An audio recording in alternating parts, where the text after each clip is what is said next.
Hi friends, ఈరోజు గుడ్డు fry చూపిస్తున్నాను. నేను స్టవ్ వెలిగించుకొని పాన్ పెట్టుకొని అందులో కొంచెము నూనె వేసుకుందామండి. 1 స్పూన్ నూనె, జీలకర్ర, అలాగే ఆవాలు వేసుకొని కాసేపు ఫ్రై చేసుకుందాం.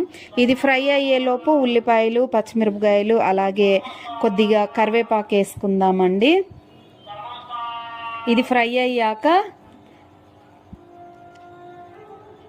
పసుపు, సాల్ట్, కారం, కొంచెము చిటికెడంతా మెంతుల పొడి వేసుకుందాం. ఈ మెంతుల పొడి వేసుకోవడం వల్ల కర్రీకి చాలా టేస్ట్ వస్తుంది, అలాగే ఆరోగ్యానికి కూడా చాలా మంచిది. ఇవన్నీ ఫ్రై అయిపోయాక 2 గుడ్లని కొట్టి పోసేసుకుందాం. చూడండి ఎంత చక్కగా నీట్గా ఫ్రై అయిపోయిందో. Thanks for watching.